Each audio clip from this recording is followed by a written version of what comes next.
of Odd Pods Media and the ASAP Network.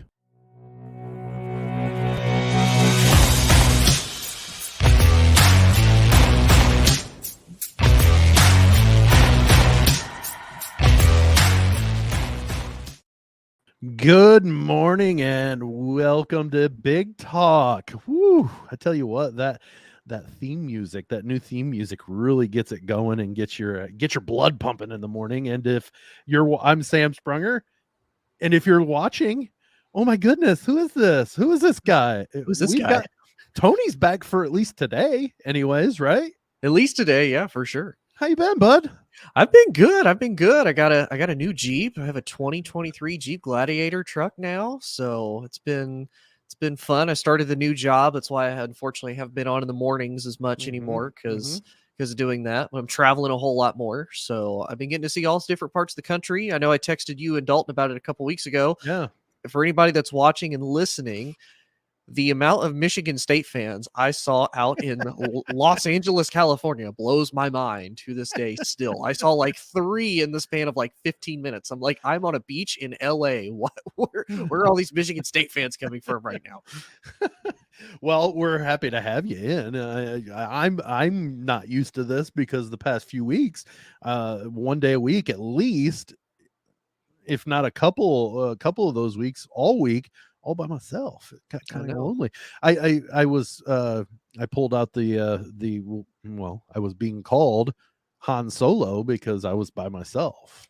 I was going to ask, does your back hurt from having to carry the show for the last carrying the show for the last couple weeks? Well, if you notice, I mean, you can kind of tell that I stand now during shows because, my back hurts all the time, and it's because of that, I believe it's a heavy load to have to carry. So, I mean, I understand completely. Well, a lot to talk about, believe it or not, even though we've, exited the both the men's and women's NCAA tournaments, we still have some stuff that we can talk about, especially with you, Tony, and we can kind of get your reactions and things like that about some things.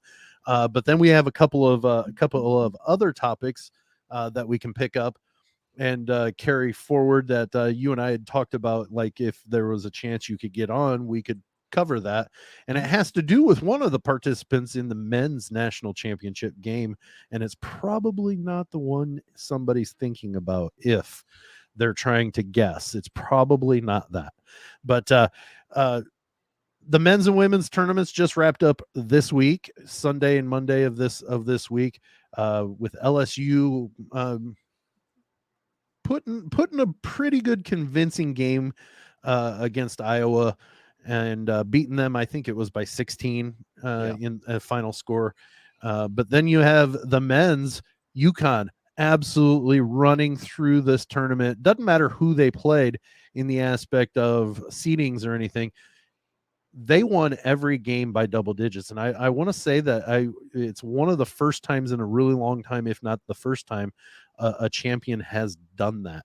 And, for a team that was at one point as high as number 2 in the AP and as low as not ranked, including at the beginning of the season and then in the middle of the season, that's a pretty impressive turnaround that they had.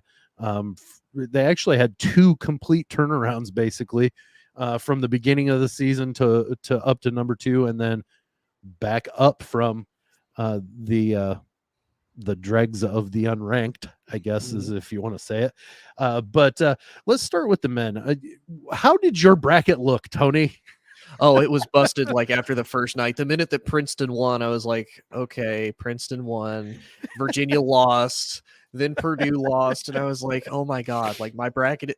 I started to get a little bit of hope because it was like, okay, Texas got to win. I was like, I actually had Texas going all the way against Purdue and Texas winning it all.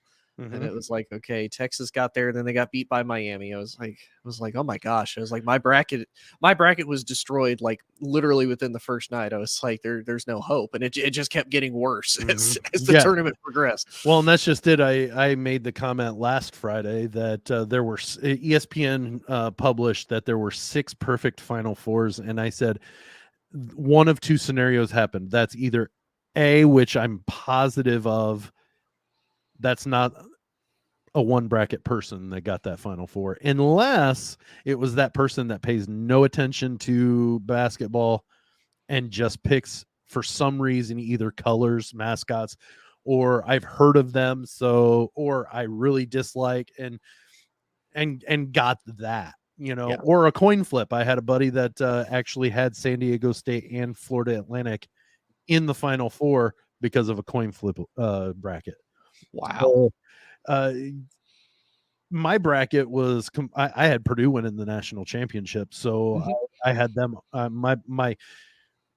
I think I did a CBS bracket, Mhm. and at the end of the bracket, I had 40 total points. I think on everybody at work did theirs. I think out of like the 20 or 30 something people that participated, I finished 12th with like 49 points. Yeah. Like that was all I finished with. And it's funny you say that. So a lot of the people that got like first, second, and third place were people, they don't really Didn't pay follow attention. college basketball at all. They don't pay attention. And I'm like, and it was so funny. The guys and the other people that watch sports pretty religiously see this, and they're like, "How are you getting these games? Like, how did you manage to pick that?" And I was like, "Those are honestly the best people to make bets, to make these type of brackets, because they don't overanalyze. Like you and I will look into something like, okay, how did they do in the regular season? Let's look at kind of the talent of the players. Do they have home court advantage? We look at all this, we overthink it. They're just like you said, either coin flip or I like the colors, I like the name, I like the mascot, whatever it is, and 9 times out of 10 they usually get it. Perfect example of that is last Wednesday, Dalton and I were finishing up the show or going into the half, and he said, "Quick, before we move on, who do you have winning the national championship?" He said, "Since I'm not going to be here on Friday, who do you have winning the national championship, and against who?" Mm. And I said, "I think San Diego State beats UConn." So then Friday, I did my homework and had, notes and everything, and I analyzed each team in each of the matchups, and I had San Diego State losing to Miami. Wow. Because I overanalyzed is what it was. Yeah. And see, that was just it. I analyzed certain things and none of it took place. You know what I mean? I should have just bought into the fact that I thought it was going to be UConn and San Diego State and just stuck with it and went with that. But I overanalyzed. Miami had trailed by double digits in at least 2 of their games.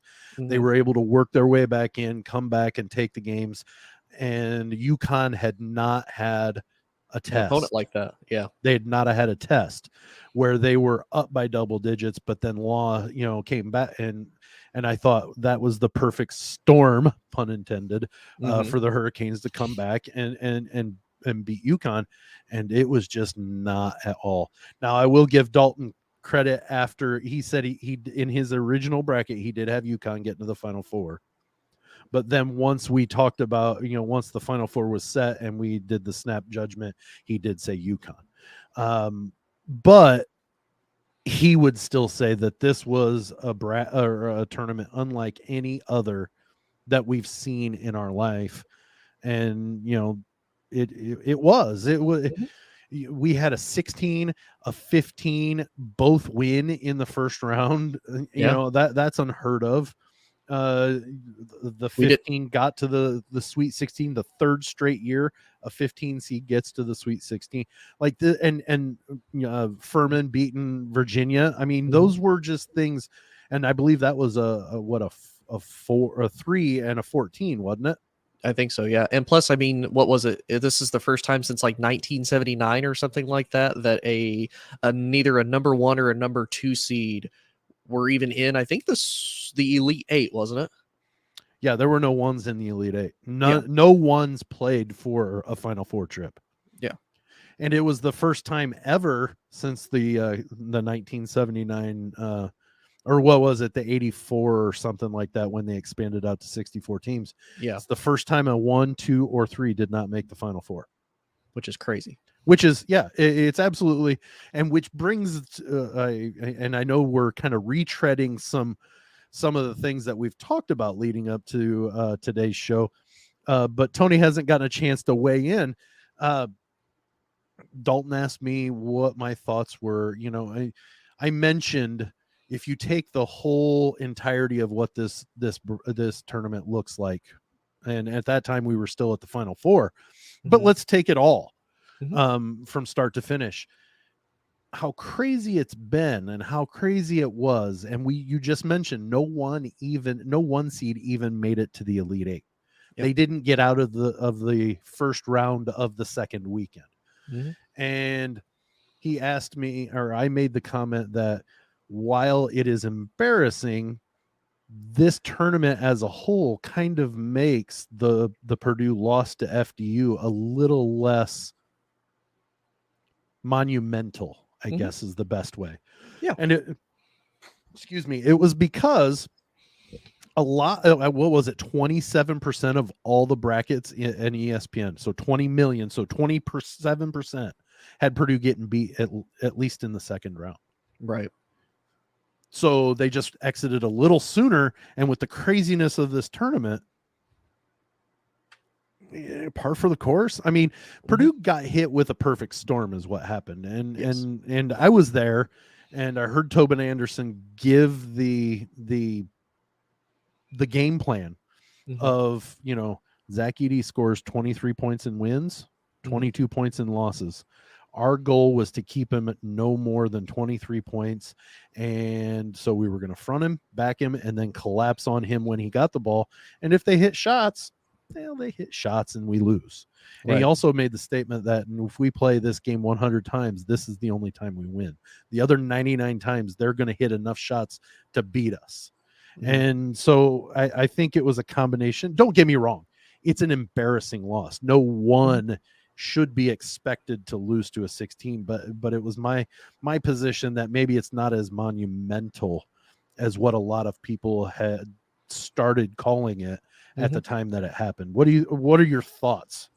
Oh no, I agree. And honestly, that's what I love about college basketball, probably more than I love about college football, is when you look at college football, you can see an obvious different level of talent on, the offensive line, on the quarterback, running back, wide receiver room, the entirety of the defense. You can see where those, difference in talents are.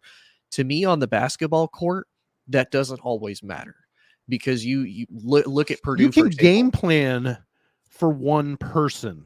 Yeah. In basketball, where you can't do that necessarily in football. Exactly. And honestly, to me, basketball, it's one of those, it doesn't matter how talented you are. For example, the Purdue loss, they were one of the tallest teams in the country. They lost to the shortest team. It's like that doesn't matter.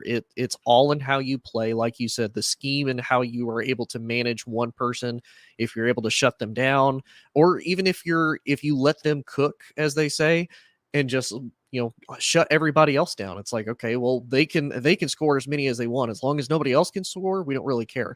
But that's kind of, to me, the beauty of college basketball is there really is more of a even playing field when it comes to this tournament than in any other sport, because really anybody does have a chance. I know they say, well, any given, Saturday, any given Sunday, a football team can lose. Well, the likelihood of that is very low. That's accurate, and it is. But I think you're right. But I also think that statement that you just made, that it's more of an even playing field, kind of lends to my comment that I hold the regular season to a higher standard than I do a run in March, just simply because they've put it together for an entirety of the season, but yet they get a hot team against a hot team in a tournament. It's not who you play, it's when you play.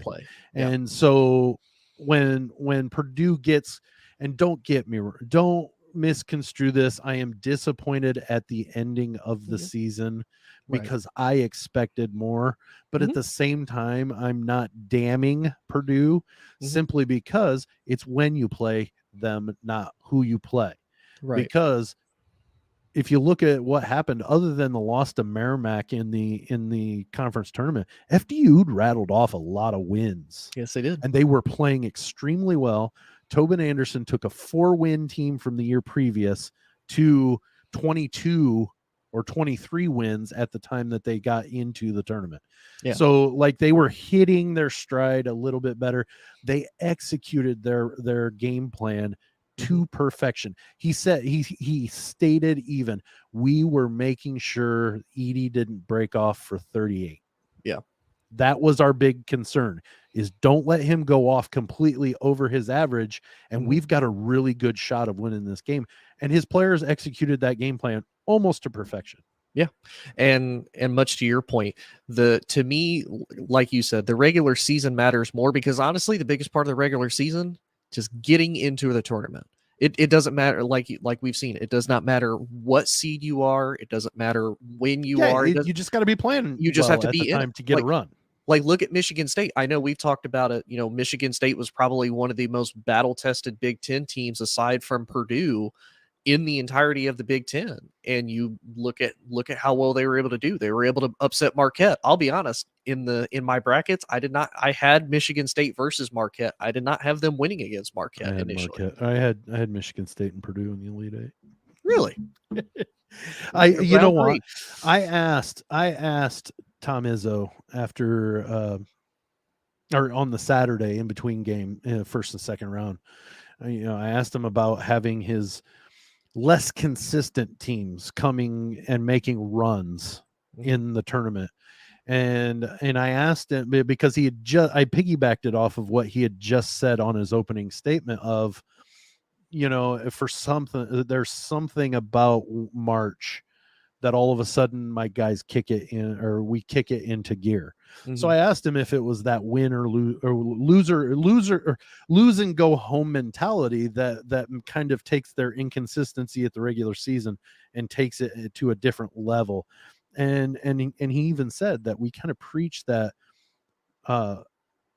lose and don't get first, because they play a Thanksgiving tournament. They play multiple small tournaments, so they get into that mode of lose and don't get first. Well, then that correlates possibly over into March to where it's lose or go home, or win or go home. And they seem to understand and have been in those situations that it kind of comes through.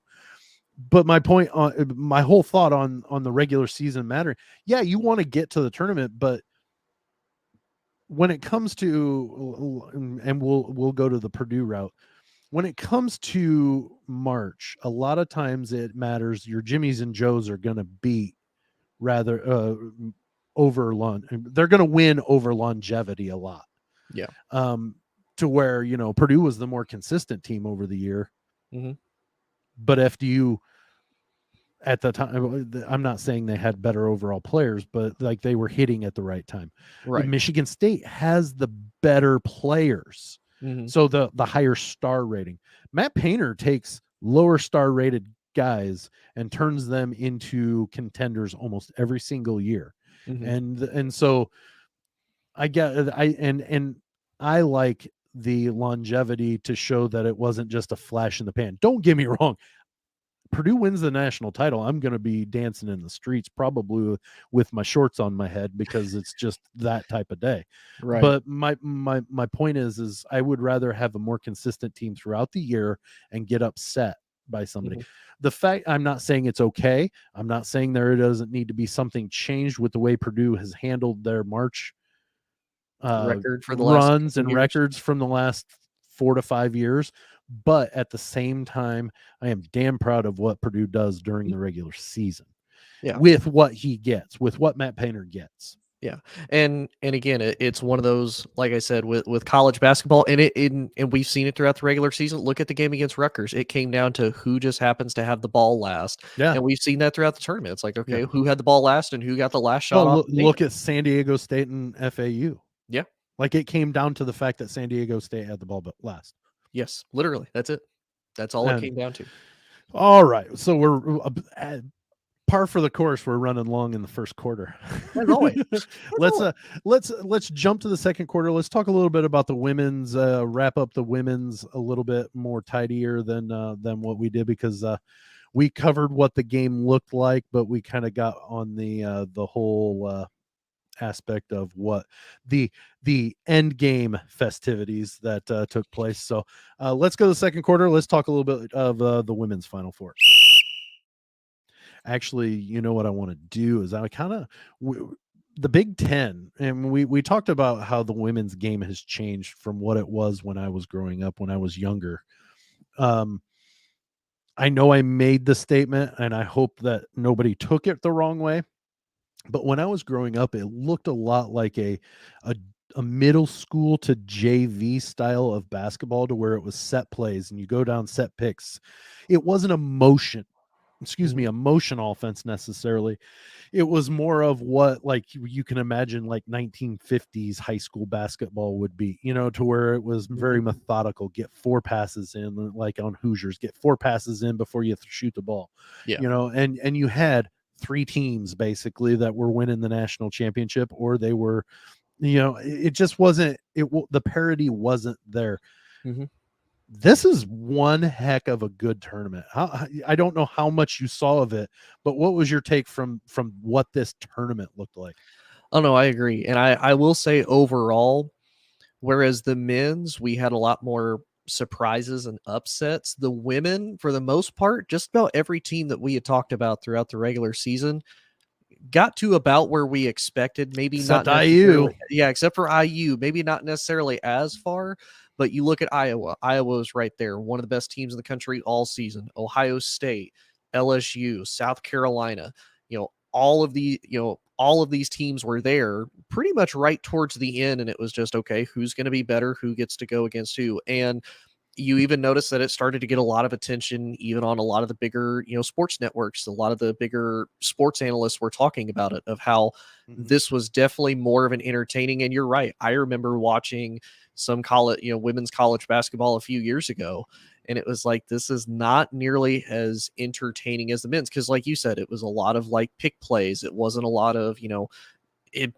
it didn't seem as if the women were as aggressive in attacking, it wasn't each as other, much or even attacking the basket. Yeah. It wasn't as improvised as It was it like is it now. was And that's not to say they don't know what they're doing. right. It's just there's a lot of more avenues in the way their motion offense is run now, that it allows for them to improvise as to where they go with it.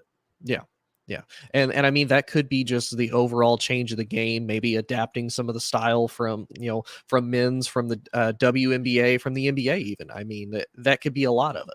I think the athletes are getting better too. That's too. not to say that there weren't great athletes in the early stages of the women's game. I just think even the lower rung athletes are better athletes now. Like, they have better training. They have better, they're more ways to train. There are, it's just, it's like Dalton said, look at the NBA players now compared to what they were in the late 80s, early 90s, and late 90s.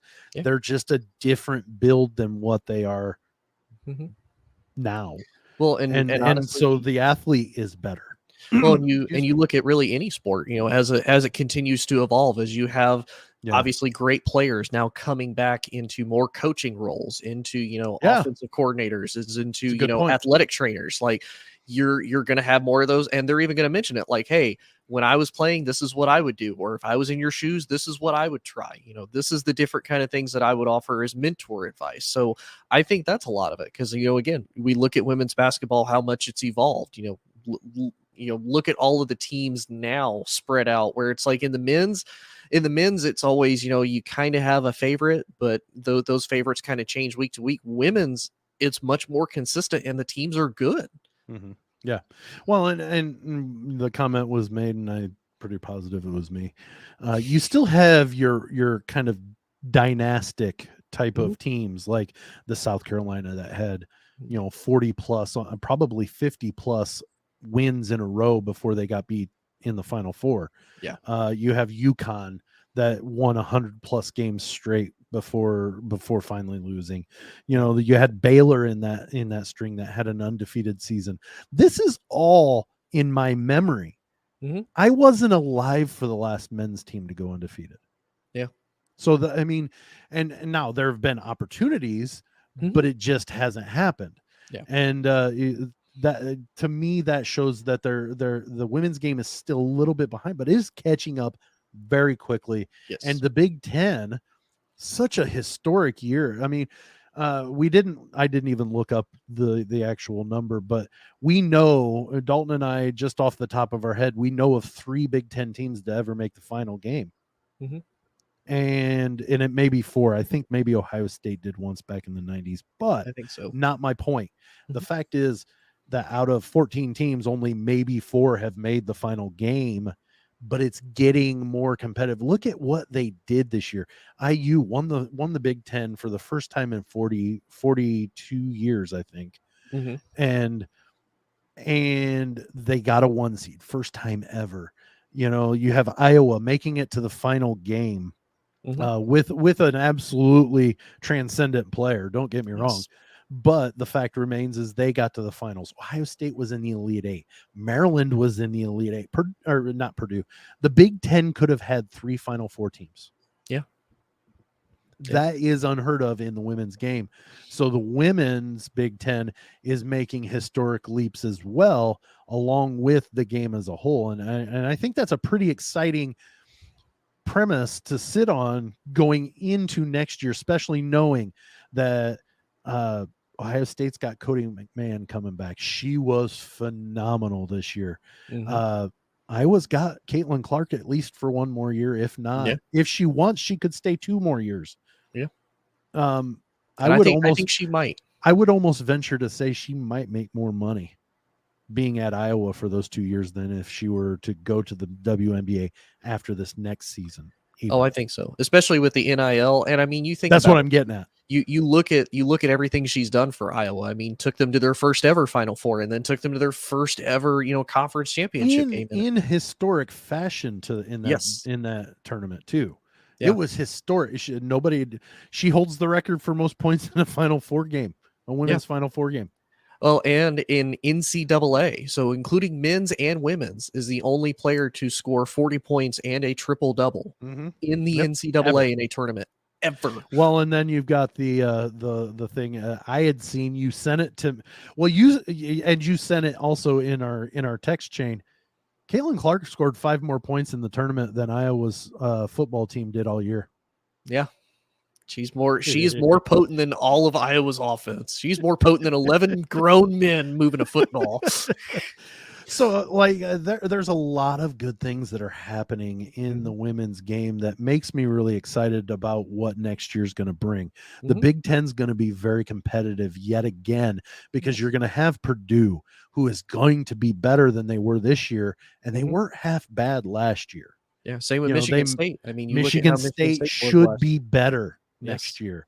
So and if Nebraska can turn things, I mean, this is one thing that I blew my mind. They were on the bubble with like a 13-14 record. They were on the bubble with that. Yeah. And they just couldn't get over the hump to get but if they can improve, they may very well, this could be a really deep bid league next year. If those teams perform the way that they have shown that they could be able to do. Yeah. And I think this says a lot too about, the Big Ten conference as a whole, because, obviously everybody always looks to football as, kind of the main money maker of all the conferences, right, which it is. But, everybody always talks about it's, the Big Ten.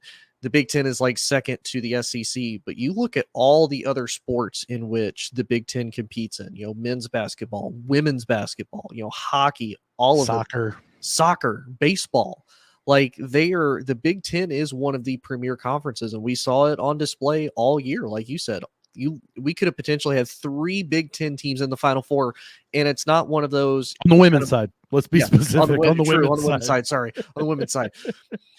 And honestly, you could even go back to the football aspect, where we had Michigan and Ohio State. You had 2 of the Big Ten teams represented in the college football playoffs in the Final Four. This is not a Big Ten conference that it's like, oh, well, they just happen to get there because somebody else lost. No, these are legitimate teams that gives everybody a run for their money. And there's a reason why it is one of the best conferences out there. And there's a reason why, if we do potentially move to 2 super conferences, it's the SEC and the Big Ten for a reason. Yeah, I don't disagree at all. So, well, let's wrap that up. Let's move to the half. When we come back from the half, we're going to talk about one of the institutions that participated on Monday night in the national championship game. So, you are listening to Big Talk, hosted on Spotify for podcasters and StreamYard.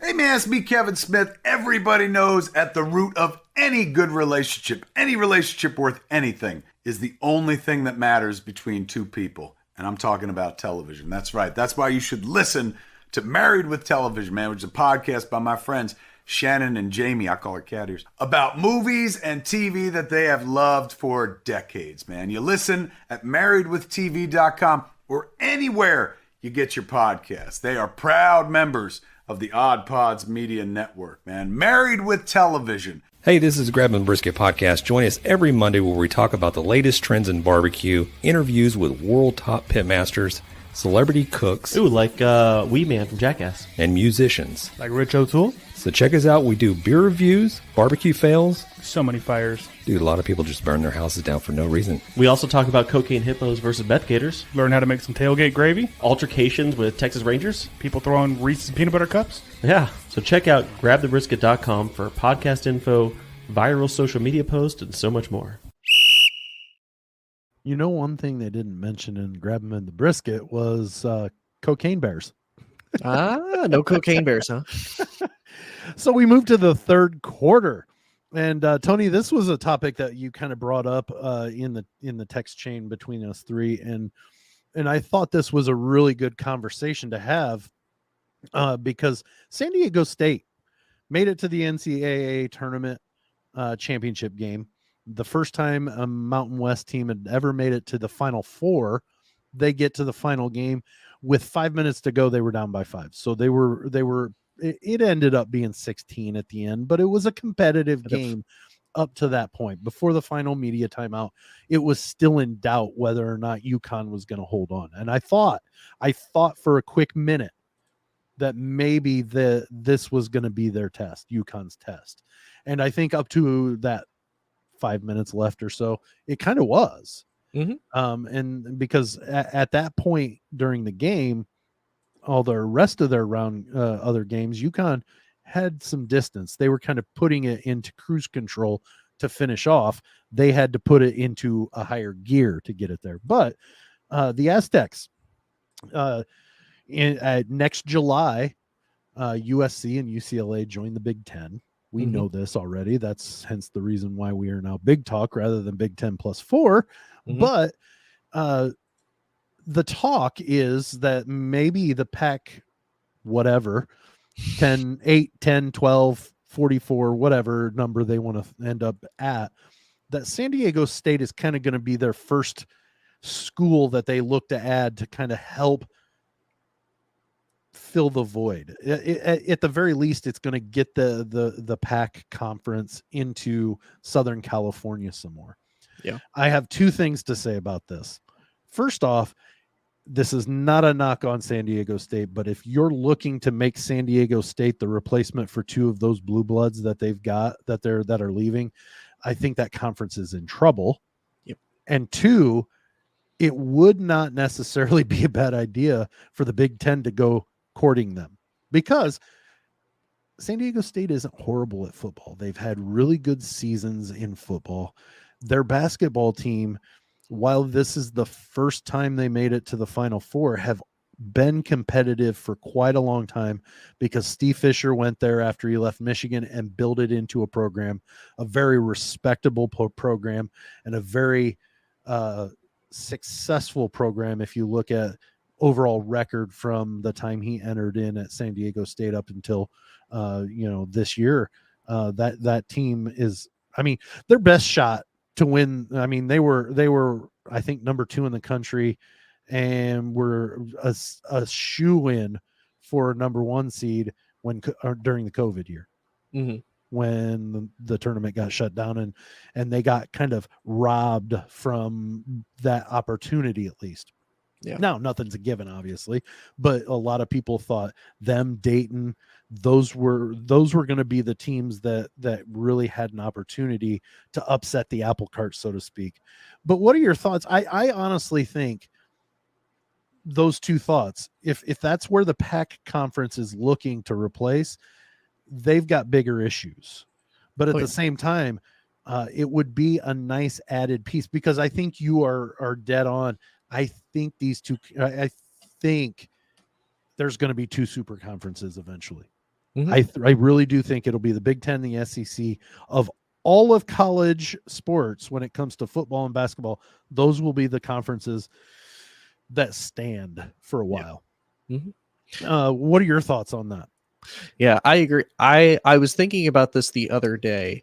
It makes me extremely worried for the Pac-12, because you look at how George Kliakov, probably butchering that extremely badly, Kliakov. You look at how he's handled USC and UCLA going to the Big Ten. He kind of took it as a surprise. He took it as, kind of a stab in the back. The Big Ten, the Pac-12, the ACC, I believe we're supposed to have this like alliance that, hey, we're not going to screw each other over. We're supposed to be helping each other to try to, defeat the SEC monster, whatever. He has the Big Ten took that as, we're going to take some of your teams to help beat the SEC. Exactly. That's what Kevin Warren took it as. Right. To me, what honestly makes me worried is how basically I don't want to say nonchalant, but he hasn't been as aggressive as I would expect him to be to save his conference. Like, I'm not saying you have to go out and sign somebody immediately. You don't have to, just grab whoever you can grab. But you notice how long it's taking for them to find replacements for USC and UCLA. Now, I know they're more likely doing their due diligence. Like you said, they're trying to find more blue blood programs. Maybe they can try to steal somebody from the Big 12, the ACC. They sit too long, though. That could bite them in the butt. That is my exact thought, because you think about it. Their TV and media rights deal, I haven't heard about it in months. And ESPN and Fox are like, who are you going to bring? Because right now, you look at the four corner schools that, kind of everybody talks about: Utah, Arizona State, and Colorado, kind of their big four schools left. They've already said they'll more than happily jump to the Big 12. And I feel like that would be a great fit for them. But it really does make me worried at the fact of how, sluggish they're being in trying to get somebody like San Diego State. Because we've talked about San Diego State. We've talked about UNLV, just in the fact they would be able to hit the Vegas market. They would be the only conference in that market. Exactly. And it kind of worries me, because it's like, okay, you've got San Diego State. They're, are they going to be able to replace USC and UCLA? No, but you can still keep your foothold in Southern California. You're only about an hour away from LA. And again, they do still bring some relevancy. You could go after Boise State. And football has been very good over the last 10, 15 years. So you're giving up Southern California for Boise, Idaho, huh? I mean, honestly, like when you look at it, there's not a whole lot to grab left, because you're not stealing from you're not stealing from the Big 12. And to be honest, nothing against the Big 12. With Oklahoma and Texas leaving, what other big brands are really left in the Big 12 that you could even steal to remotely even substitute USC and UCLA? Well, I've made the comment that about Baylor. Right. You're in the Dallas-Fort Worth area. I still think the Big 10 needs to go after that. Yes. Because they've been relevant. They've won the Big 10 title or Big 12 title in football recently. And they've won the national championship in basketball. There are just, plus it gives you yet another top 10 TV market. But you commented, the Arizona State, the Utah, and Colorado are kind of, what you're not even mentioning is you've got Oregon, Washington up there in Stanford, but you've got the upper Northwest there. Are we just gonna assume they're leaving too? I mean, because here's the thought: who's left? I mean, you're looking at, okay, Oregon's been relevant a couple of times, and they're not horrible in basketball, but they're good in football. And you have the Nike outlet with them. You have the Nike outlet, yet it adds another state. And I'm talking in the aspect for this, if the Big 10 were looking. And here's I know I'm jumping all over the place, but think about this. The Big Ten went into the Pac-12 and took their number 1 and number 2 teams. Mm-hmm. That tells me the Pac-12 or the Pac Conference, whatever you want to call it, is ripe for the picking. Yep. If you can give those teams enough of a share or enough of a much bigger piece of the pie than what they're getting now, they're gonna be likely to jump. Oh yeah. And I think it wouldn't be a bad idea if the Big Ten looked to Arizona to try to get Arizona and Arizona State, simply because other than a new state, what does Arizona offer? Much like Florida does for other conferences, it offers a melting pot, because that's a retirement place. Yep. So people in the Midwest, where it's cold in the winter, they move to Arizona, or they move to Florida. So they're transplanted. So you get a bigger draw. Plus, who in their right mind wouldn't want to go to Arizona, Tucson, in the middle of February for a Wisconsin-Arizona matchup in Tucson? Oh yeah. So plus you have your transplants that moved there, that want to live in a warmer climate. So I think while the Big 12, I think the Big 12 is much like the Pac-12. Their top 2 teams are leaving. They're gone. Yeah. They're going to the SEC. The 2 from the Pac-12 are moving to the Big 10. Now, could you mesh those 2 together and have a decent conference? Sure, you could, but they're not going to be dominant. No. Because the dominant teams have left both of those conferences.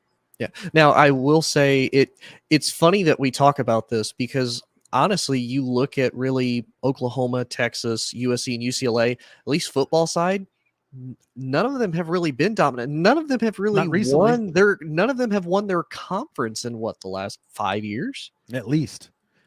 But you also look at what they've got coming. You've got Texas with Arch Manning. You've got I've seen early season early polls for this year's football season.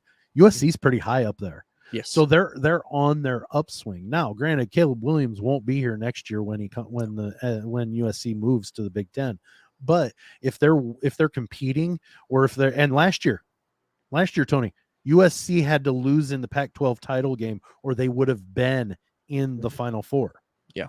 So they're on the upswing. They're there. Chip Kelly has UCLA playing extremely well.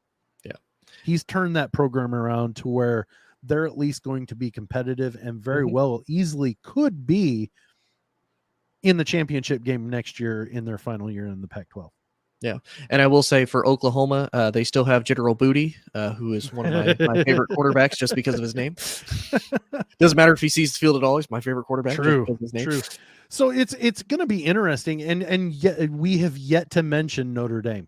I still think if they join a conference, which I think they're signing their own death certificate if they don't join a conference. That's my opinion, because I think eventually you are right in the aspect of there are going to be 2 super conferences. And by that point, there will be 25 to 30 teams in each of those conferences, and there will be no room for any outside of the conference games. It will be an entire conference season. Well, and I think honestly they'll have to, because if say hypothetically they keep this current playoff standing, and you have at least one divisional, you have your conference winner, from each one, whatever, even if you're including the probably group 8 by then, you're gonna have to you're gonna have to, because like you said, they're going to be out in the cold. Now, I've seen potential they may join the ACC kind of with a deal with NBC if they redo their whole media rights. But again, I don't even know how long the ACC is going to be there. I've seen rumors that the Pac-12 and the ACC should kind of fuse to form the PAC with all the extra seats. PAC. And then you'd have 22 teams or something like that, or something or 24 teams just for that, and then kind of break ahead of there will be 2 super conferences eventually, but in the meantime we can be 3 major conferences, and the Big 12 can be the one that gets picked apart after that. But no, I do. I think for the Big Ten, because we talked about the contract leaves it open for room for negotiations for other teams to come And in. it expands it out, the value. So I it's think- not like they're taking that one piece of that one pie, and the more teams they add, it just whittles away at each team's share. It balloons it bigger. out as they add to it. So adding, oh my goodness, and think about what. And I think there are plenty of, and the Big Ten, I think, did a wise choice in doing that, in getting that written in, because they can see the writing on the wall that it's gonna get bigger. And So you don't want to screw over the teams that are already there getting their piece. Yep. You want to be able to supplement it by adding more teams. And I think they could probably do a lot with Notre Dame if they can somehow negotiate into where Notre Dame gets to keep a good portion of their TV deal already, but yet they get a share of the Big Ten media. Yeah. contract. Honestly, so two things on that. I think the Big Ten's gonna shoot for 4 more teams at least as we stand. I think Notre Dame, I think Stanford, because Notre Dame Stanford kind of has that rivalry here of lately. Stanford, traditionally a blue blood school, very smart academically. Oregon and Washington. I think those are going to be the 4 that I think the Big Ten goes after.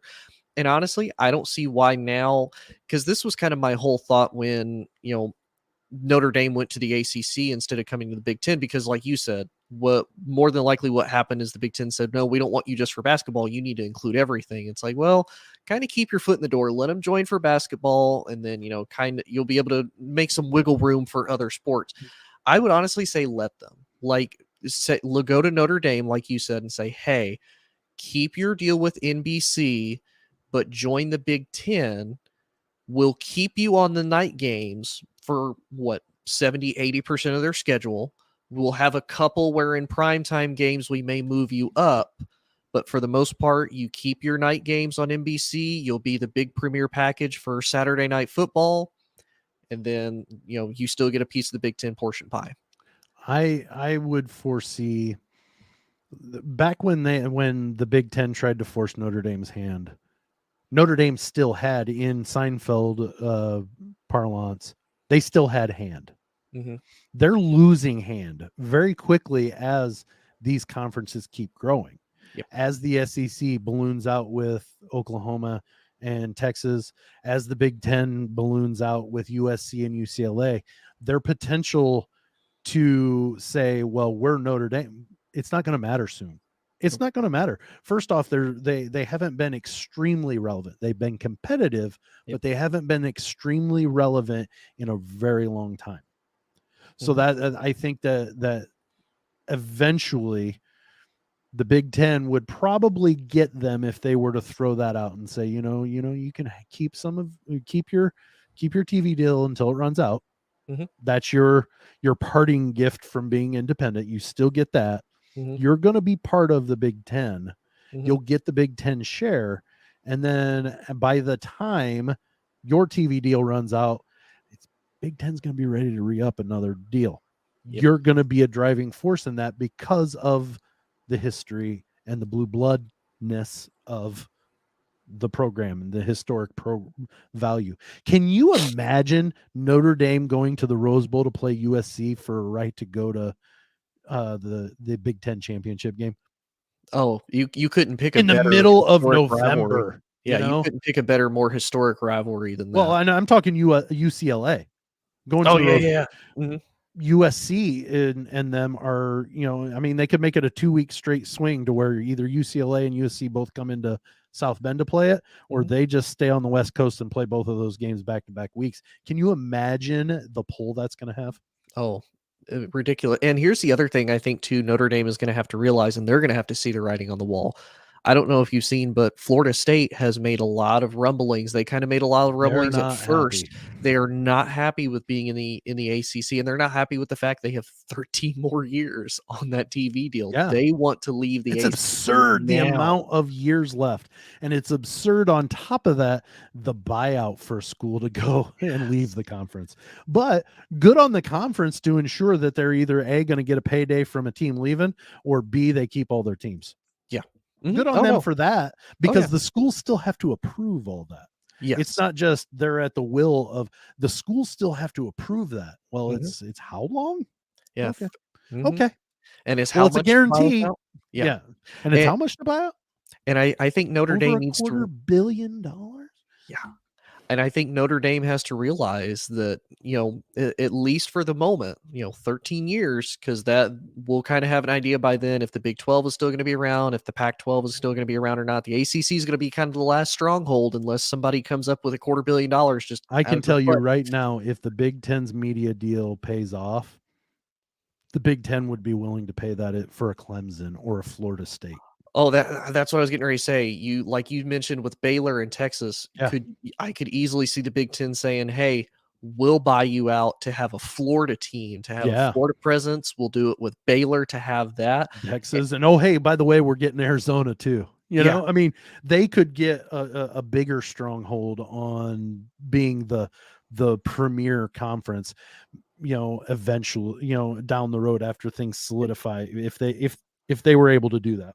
And being really the only true nationwide conference. But what I was leading Right. into with Notre Dame's not going to have anywhere to run to after that, because the ACC will be once the ACC loses Florida and Florida State and Clemson, just like the Pac-12, they're done. Yeah. They're absolutely done. You're absolutely right. So it's interesting to see where this goes. I would anticipate something happening in the next few months. By the time the next academics year starts, I think you'll probably see at least workings of these teams are considering. They're in the negotiation aspect of adding, and then they'll be like USC and UCLA. They'll be 2 years out, and stuff. So it'll be interesting to see what goes on. So let's go to the fourth quarter and our headlines. All right. This is the portion of the show that we take a headline that we want to put on the front page of our newspaper. And it's been a while, but guess what? We're going to start off with the Tony Tribune. Go to it. So I'm going to bring it back to football a little bit, and I'm going to talk about the team that Dalton had winning the Big Ten West, the Nebraska Cornhuskers, and all of that was last year. Matt Rule, obviously the most recent hired head coach, 8 years, $72 million deal for Matt Rule to become the head coach of the Cornhuskers.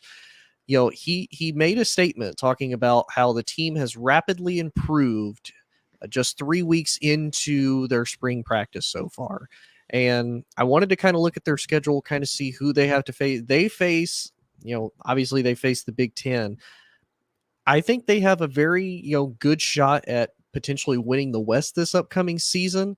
We kind of saw, honestly, they have a lot of the talent there. They have a lot of really good players, and we saw it really a majority of the year. They were competitive in just about every single game that they played in. They were there right down to the wire. It just seemed like they couldn't click. Obviously, if they have to face Minnesota, they have to go to Colorado.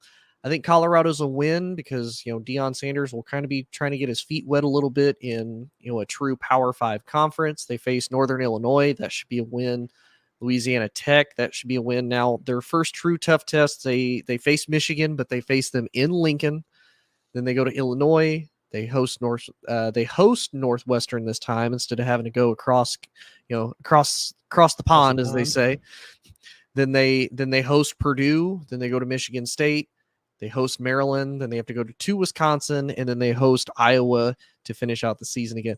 I could honestly very easily see them going 8-4 this season, maybe even 9-3, and having a chance to win the Big Ten West, maybe even going into the Big Ten championship game. Just because, like how it was last year, the Big Ten West is completely wide open. I don't really see any team right now that I would particularly pick as a favorite. I know you love your Boilermaker, Sam, but you guys are losing a lot of talent just because of the draft. You'll have a new coach coming in. It'll be interesting to see how he does his first year. Kind of the same with Illinois. They lost their defensive coordinator to become Purdue's head coach. So how will they transition from that? Minnesota, they're losing their starting quarterback. They're losing Mo Ibrahim. He's going into the NFL. And of course, Iowa, until I see something more than like 21 points from Iowa, just from the offense, not the defense included or special teams, just from the offense, I can't trust Iowa. So really, the only team that I see maybe getting in Nebraska's way is Wisconsin. I've seen a lot of people already put Luke Fickell as like one of the top 4 coaches in the Big Ten right now, which I'm like, that's pump the brakes. I need to see what he does with Wisconsin first before I anoint him as a top 5 coach.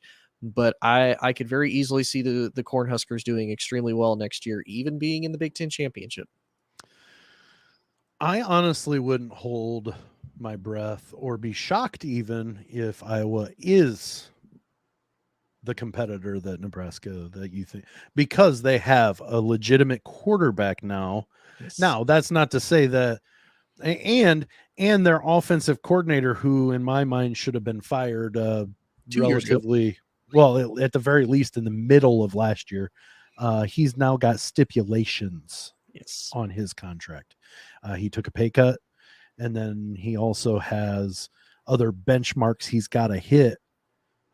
And I think with McCarthy and that in place, I think Iowa's going to be a little bit. I think they will do markedly better than what they have in the past. So yeah, I'm not saying that I'm going to absolutely say they are, but I think they've got a pretty decent chance to be that top team, one of the top teams in the division there. So I don't disagree. Purdue's in rebuilding because of Braum leaving. I'm going to root like all get out, but at the same time, I'm not going to hold my breath to say that I think Purdue's going to be what they were last year, because they still have an unproven offense. Because of what they've lost. So, all right. Well, I get my chance to go to the Sam Sentinel. And we kind of addressed this a little bit on Wednesday. Tony, I don't know if you saw this, but Dalton asked a little bit of my impression of the news that came out in Houston pertaining to Purdue and former coach Gene Cady being elected to the Naismith Basketball Hall of Fame. And if you look right up over my shoulder, my right above my dad's flag there, you'll see on my wall, there's a white framed or a black framed thing there. That is a personal letter from Gene Cady, because when I was 1994, Purdue had Glenn Robinson. They were playing very well. I watched them on a Tuesday evening, beat Northwestern, and Northwestern wasn't horrible. It was one of those years they had a decent team. So I wrote him a letter. I didn't expect anything. I just wanted him to know that, growing up in Northeast Indiana, he had some Purdue fans up that way. He responded. Now, do I think that he personally wrote that? He probably dictated it to his secretary. I'm not mad at that, because it wasn't expected. A lot of people only go, and we talked about this on Wednesday as well. You don't try not to take the snapshot as what you see as what it is. A lot of times when Gene Cady was coaching, you would see him yelling, or you could see the big frown on his face. He is one of the nicest men I have ever met in my life.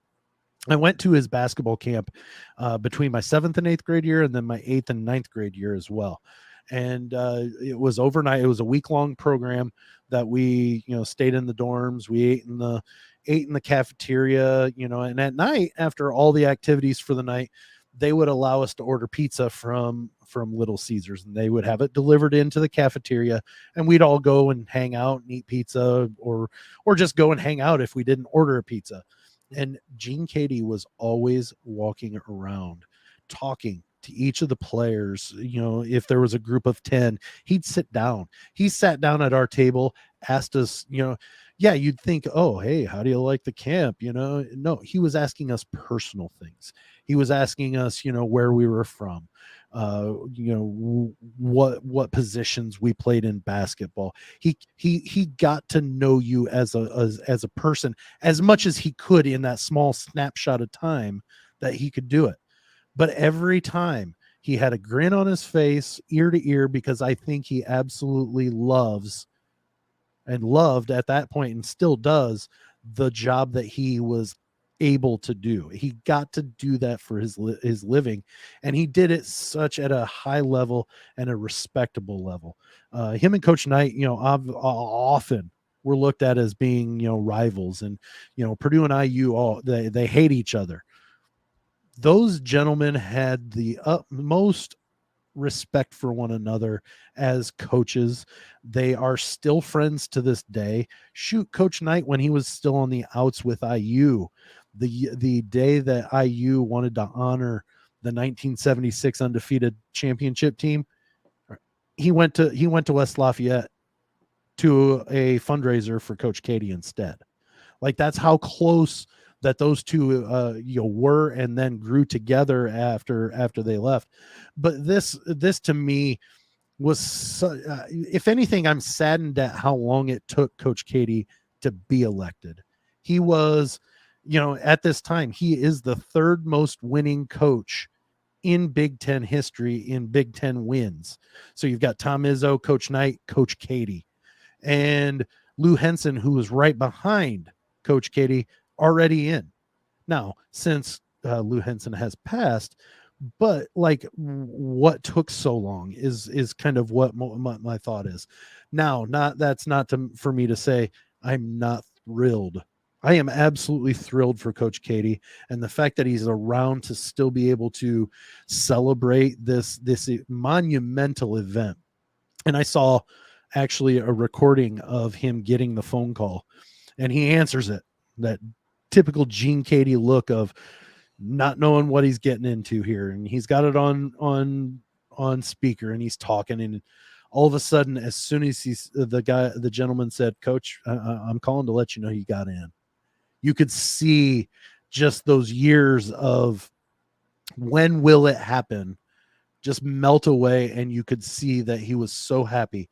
And then afterwards, as soon as he hit end for the call, he looked at his wife and said, "I got it in the hall," like he was a kid on Christmas.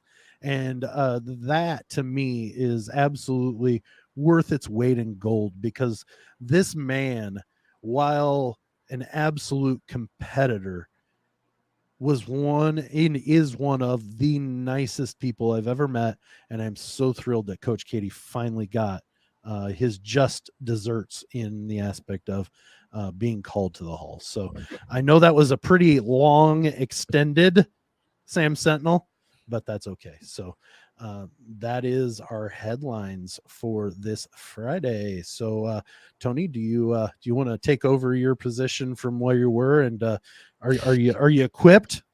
Yeah, I'm pretty well equipped. I think I would be able to go through it. You can find us on the Twitters at Big Talk. Make sure you put an underscore in between. It's B1G. B1G Talk, right?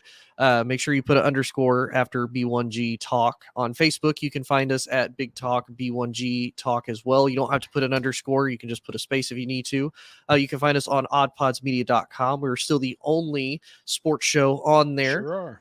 But you have a whole other slew of great shows. Obviously, you saw or maybe heard throughout the halftime. You have a brisket show. You have different types of TV and media shows. Barbecue. It's not necessarily just brisket. True. It's just their favorite. Right. You obviously have a beer one as well. So there's a whole lot there. And you can catch us twice a week on the ASAP network as well. Yeah. And you can get the app at the Google Play Store or the App Store for Apple. You can go to basically any of your smart TVs, and find the ASAP channel there. Here soon, we will have an actual television, like a television channel where all these shows will be scheduled and played as well. So a lot getting ready to happen on ASAP, and in turn also going to help us at Big Talk get our name out there a little bit more as well. So that's a wrap for today. Tony, thanks for coming on and passing the time with me. I appreciate it greatly. Not that I couldn't have talked for an hour on my own. I've done it, but at the same time, it's always nice to have a second pair of ears and another set of thoughts to come out at the same time. So that's it for today. This version, this episode of Big Talk. That's Tony Hollinsworth, Dalton, as per usual, out one day of the week. And I did want to make an announcement that here in the next month or so, we're going to pare back to either two shorter shows or just one weekly show while there's a little bit less going on in the college sports world. We're going to pare it back a little bit because we don't want to be keeping on the same topics over and over. We want to have some fresh stuff for everybody, and it will help us give it a little bit more time to kind of rejuvenate our batteries at the same time. But I am Sam Sprunger, and you know what? I appreciate everybody, and you know what? We'll see you later. Oops, wrong button.